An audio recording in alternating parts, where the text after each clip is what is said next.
নমস্কাৰ মই ঋতুৰাজ টাইম ইটৰ দৰ্শকসকলৰ বাবে এই মুহূৰ্তত লৈ আহিছোঁ এটা গুৰুত্বপূৰ্ণ খবৰ।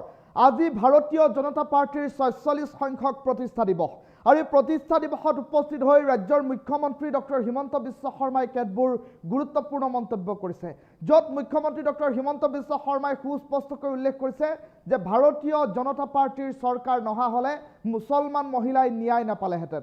ভাৰতীয় জনতা পাৰ্টিৰ চৰকাৰ নহা হ'লে ৱাকফ সংশোধনী বিধেয়কখন আইনলৈ ৰূপান্তৰিত নহ'লহেঁতেন আৰু ভাৰতীয় জনতা পাৰ্টিৰ চৰকাৰ নহা হ'লে ৩ তালাকৰ পৰা মুছলমান মহিলাসকলক ন্যায় দিব পৰা নগ'লহেঁতেন আৰু কেতবোৰ গুৰুত্বপূৰ্ণ মন্তব্য ৰাজ্যৰ মুখ্যমন্ত্ৰীগৰাকীয়ে আজিৰ দিনটোত উল্লেখ কৰিছে। এটা ডাঙৰ খবৰ এই মুহূৰ্তত টাইম ইটৰ দৰ্শকসকলক জনাইছোঁ। বিজেপি চৰকাৰ নহা হ'লে মুছলমান মহিলাই ন্যায় নাপালেহেঁতেন বুলি ৰাজ্যৰ মুখ্যমন্ত্ৰী ডক্টৰ হিমন্ত বিশ্ব শৰ্মাই মন্তব্য কৰিছে। ৩ তালাকৰ পৰা মুছলমান মহিলাই কেতিয়াও ন্যায় নাপালেহেঁতেন বিজেপি চৰকাৰ নহা হ'লে। বিজেপি চৰকাৰ নহা হ'লে কাশ্মীৰৰ পৰা ৩৭০ ধাৰা প্ৰত্যাহাৰ কৰিব পৰা নগ'লহেঁতেন। বিজেপি চৰকাৰ নহা হ'লে উত্তৰ পূবৰ এই বিকাশ সম্ভৱ নহ'লহেঁতেন আৰু বিজেপিৰ অবিহনে কেতিয়াও নিৰ্মাণ নহ'লহেঁতেন ৰাম মন্দিৰ। অযোধ্যাৰ ৰাম মন্দিৰ সন্দৰ্ভতো গুৰুত্বপূৰ্ণ মন্তব্য ৰাজ্যৰ মুখ্যমন্ত্ৰী ডক্টৰ হিমন্ত বিশ্ব শৰ্মাৰ। ৱাকফ সংশোধনী আইন কেতিয়াও ৰূপায়ণ কৰিব পৰা নগ'লহেঁতেন বিজেপিৰ অবিহনে। বিজেপিৰ প্ৰতিষ্ঠা দিৱসত বাজপেয়ী ভৱনত উপস্থিত হৈ ৰাজ্যৰ মুখ্যমন্ত্ৰী ডক্টৰ হিমন্ত বিশ্ব শৰ্মাৰ ডাঙৰ মন্তব্য। বিজেপি চৰকাৰ নহা হ'লে মুছলমান মহিলাসকলক ন্যায় দিব পৰা নগ'লহেঁতেন। ৩ তালাকৰ পৰা মুছলমান মহিলাসকলক মুক্তি দি ন্যায় দিব পৰা নগ'লহেঁতেন যদিহে বিজেপি চৰকাৰ নাথাকিলহেঁতেন। বিজেপি চৰকাৰ নথকা হ'লে দেশত তেনেহ'লে ৩৭০ কাশ্মীৰৰ পৰা প্ৰত্যাহাৰ কৰিব পৰা নগ'লহেঁতেন আৰু বিজেপি চৰকাৰ নথকা হ'লে উত্তৰ পূবৰ এই বিকাশ সম্ভৱ নহ'লহেঁতেন বুলি ৰাজ্যৰ মুখ্যমন্ত্ৰীগৰাকীয়ে মন্তব্য প্ৰকাশ কৰিছে। আৰু যদিহে বিজেপি চৰকাৰ দেশত নাহিলহেঁতেন তেনেহ'লে অযোধ্যাত নিৰ্মাণ কৰিব পৰা নগ'লহেঁতেন ৰাম মন্দিৰ আৰু ৱাকফ সংশোধনী আইনখনো শেহতীয়াকৈ বিতৰ্কত থকা এই আইনখনো এতিয়া আইনলৈ ৰূপান্তৰিত কৰিব পৰা নগ'লহেঁতেন, সংশোধনী কৰিব পৰা নগ'লহেঁতেন বিজেপিৰ অবিহনে। এনেধৰণৰ কেতবোৰ মন্তব্য ৰাজ্যৰ মুখ্যমন্ত্ৰীগৰাকীয়ে কৰিছে। ৰাজ্যৰ মুখ্যমন্ত্ৰী ডক্টৰ হিমন্ত বিশ্ব শৰ্মাৰ সেই গুৰুত্বপূৰ্ণ মন্তব্যটো এই মুহূৰ্তত শুনাই লৈছোঁ। আজি ভাৰতীয় জনতা পাৰ্টিৰ চৰকাৰ নাহিলে কাশ্মীৰৰ পৰা ৩৭০ ধাৰা কেতিয়াও বিলুপ্তি নহ'লহেঁতেন, ৰাম মন্দিৰৰ কেতিয়াও নিৰ্মাণ নহ'লহেঁতেন। আজি ভাৰতীয় জনতা পাৰ্টিৰ চৰকাৰ নহ'লে ট্ৰিপল তালাক বিলুপ্তিৰ জৰিয়তে সংখ্যালঘু মহিলাসকলে কেতিয়াও ন্যায় নাপালেহেঁতেন। ভাৰতীয় জনতা পাৰ্টিৰ চৰকাৰ নাহিলে আমাৰ কেতিয়াও ৱাকফ এমেণ্ডমেণ্ট বিলৰ দৰে আইন পৰিণত বা আইন বাস্তৱত ৰূপায়িত নহ'লহেঁতেন। আজি ভাৰতীয় জনতা পাৰ্টিৰ চৰকাৰ নাহিলে উত্তৰ পূৰ্বৰ এই বিশাল বিকাশ কেতিয়াও সম্ভৱ নহ'লহেঁতেন।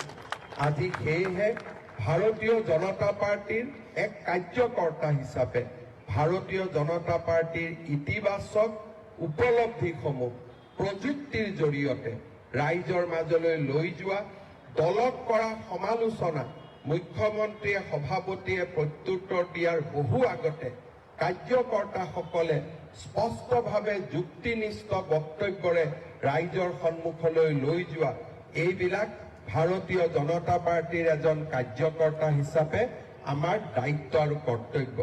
আমি সদায় এটা কথাই মনত ৰাখিম, ভাৰতীয় জনতা পাৰ্টি দুৰ্বল কৰা মানে কোনো ব্যক্তিক দুৰ্বল কৰা নহয়। ভাৰতীয় জনতা পাৰ্টিক দুৰ্বল কৰা মানে এক আদৰ্শক দুৰ্বল কৰা আৰু ভাৰতীয় জনতা পাৰ্টিক দুৰ্বল কৰা মানে আমাৰ ৰাষ্ট্ৰ সত্তাক দুৰ্বল কৰা। ভাৰতীয় জনতা পাৰ্টিক দুৰ্বল কৰা মানে ভাৰত মাতৃক বিশ্বগুৰুৰ পথলৈ লৈ যোৱাৰ পথত অজস্ৰ হেঙাৰ সৃষ্টি কৰা। সেয়েহে আমি সকলোৱে ব্যক্তি স্বাৰ্থৰ ওপৰত উঠি ৰাষ্ট্ৰ স্বাৰ্থক সৰ্বোপৰি হিচাপে জ্ঞান কৰি ভাৰতীয় জনতা পাৰ্টিৰ এই পবিত্ৰ পতাকাৰ তলত একোজন গৌৰৱী কাৰ্যকৰ্তা হিচাপে ভাৰত মাতৃক আমি বিশ্বমিত্ৰ বিশ্বগুৰুৰ আসনলৈ লৈ যাম। সেই পবিত্ৰ সংকল্প আজি আমি প্ৰতিষ্ঠা দিৱসৰ দিনত আকৌ এবাৰ সকলোৱে গ্ৰহণ কৰিছোঁ। আজি ভাৰতীয় জনতা পাৰ্টিৰ চৰকাৰ নাহিলে কাশ্মীৰৰ পৰা ৩৭০ ধাৰা কেতিয়াও বিলুপ্তি নহ'লহেঁতেন। ৰাম মন্দিৰৰ কেতিয়াও নিৰ্মাণ নহলহেঁতেন। আজি ভাৰতীয় জনতা পাৰ্টীৰ চৰকাৰ নহলে ট্ৰিপল তালাক বিলুপ্তিৰ জৰিয়তে সংখ্যালঘু মহিলাসকলে কেতিয়াও ন্যায় নাপালেহেঁতেন। ভাৰতীয় জনতা পাৰ্টীৰ চৰকাৰ নাহিলে আমাৰ কেতিয়াও ৱাক অফ এমেণ্ডমেণ্ট বিলৰ দৰে আইন পৰিণত বা আইন বাস্তৱত ৰূপায়িত নহলহেঁতেন। আজি ভাৰতীয় জনতা পাৰ্টীৰ চৰকাৰ নাহিলে উত্তৰ পূৰ্বৰ এই বিশাল বিকাশ কেতিয়াও সম্ভৱ নহলহেঁতেন। আজি সেয়েহে ভাৰতীয় জনতা পাৰ্টীৰ এক কাৰ্যকৰ্তা হিচাপে ভাৰতীয় জনতা পাৰ্টীৰ ইতিবাচক উপলব্ধিসমূহ প্ৰযুক্তিৰ জৰিয়তে ৰাইজৰ মাজলৈ লৈ যোৱা, দলক কৰা সমালোচনা মুখ্যমন্ত্ৰীয়ে সভাপতিয়ে প্ৰত্যুত্তৰ দিয়াৰ বহু আগতে কাৰ্যকৰ্তাসকলে স্পষ্টভাৱে যুক্তিনিষ্ঠ বক্তব্যৰে ৰাইজৰ সন্মুখলৈ লৈ যোৱা, এইবিলাক ভাৰতীয় জনতা পাৰ্টীৰ এজন কাৰ্যকৰ্তা হিচাপে আমাৰ দায়িত্ব আৰু কৰ্তব্য। আমি সদায় এটা কথাই মনত ৰাখিম, ভাৰতীয় জনতা পাৰ্টী দুৰ্বল কৰা মানে কোনো ব্যক্তিক দুৰ্বল কৰা নহয়। ভাৰতীয় জনতা পাৰ্টীক দুৰ্বল কৰা মানে এক আদৰ্শক দুৰ্বল কৰা, আৰু ভাৰতীয় জনতা পাৰ্টীক দুৰ্বল কৰা মানে আমাৰ ৰাষ্ট্ৰ সত্তাক দুৰ্বল কৰা। ভাৰতীয় জনতা পাৰ্টীক দুৰ্বল কৰা মানে ভাৰত মাতৃক বিশ্বগুৰুৰ পথলৈ লৈ যোৱাৰ পথত অজস্ৰ হেঙাৰ সৃষ্টি কৰা। সেয়েহে আমি সকলোৱে ব্যক্তি স্বাৰ্থৰ ওপৰত উঠি ৰাষ্ট্ৰ স্বাৰ্থক সৰ্বোপৰি হিচাপে জ্ঞান কৰি ভাৰতীয় জনতা পাৰ্টীৰ এই পবিত্ৰ পতাকাৰ তলত একোজন গৌৰৱী কাৰ্যকৰ্তা হিচাপে ভাৰত মাতৃক আমি বিশ্বমিত্ৰ বিশ্বগুৰুৰ আসনলৈ লৈ যাম। সেই পবিত্ৰ সংকল্প আজি আমি প্ৰতিষ্ঠা দিৱসৰ দিনত আকৌ এবাৰ সকলোৱে গ্ৰহণ কৰিছো। আজি ভাৰতীয় জনতা পাৰ্টীৰ চৰকাৰ নাহিলে কাশ্মীৰৰ পৰা ৩৭০ ধাৰা কেতিয়াও বিলুপ্তি নহলহেঁতেন, ৰাম মন্দিৰৰ কেতিয়াও নিৰ্মাণ নহলহেঁতেন। আজি ভাৰতীয় জনতা পাৰ্টীৰ চৰকাৰ নহলে ট্ৰিপল তালাক বিলুপ্তিৰ জৰিয়তে সংখ্যালঘু মহিলাসকলে কেতিয়াও ন্যায় নাপালেহেঁতেন। ভাৰতীয় জনতা পাৰ্টীৰ চৰকাৰ নাহিলে আমাৰ কেতিয়াও ৱাক অফ এমেণ্ডমেণ্ট বিলৰ দৰে আইন পৰিণত বা আইন বাস্তৱত ৰূপায়িত নহলহেঁতেন। আজি ভাৰতীয় জনতা পাৰ্টীৰ চৰকাৰ নাহিলে উত্তৰ পূৰ্বৰ এই বিশাল বিকাশ কেতিয়াও সম্ভৱ নহলহেঁতেন।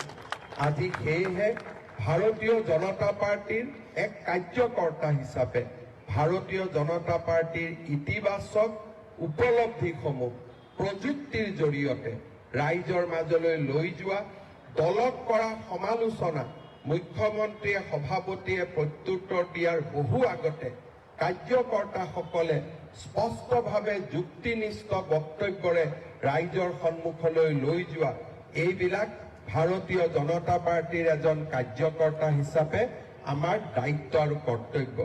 আমি সদায় এটা কথাই মনত ৰাখিম, ভাৰতীয় জনতা পাৰ্টী দুৰ্বল কৰা মানে কোনো ব্যক্তিক দুৰ্বল কৰা নহয়। ভাৰতীয় জনতা পাৰ্টীক দুৰ্বল কৰা মানে এক আদৰ্শক দুৰ্বল কৰা, আৰু ভাৰতীয় জনতা পাৰ্টীক দুৰ্বল কৰা মানে আমাৰ ৰাষ্ট্ৰ সত্তাক দুৰ্বল কৰা। ভাৰতীয় জনতা পাৰ্টীক দুৰ্বল কৰা মানে ভাৰত মাতৃক বিশ্বগুৰুৰ পথলৈ লৈ যোৱাৰ পথত অজস্ৰ হেঙাৰ সৃষ্টি কৰা।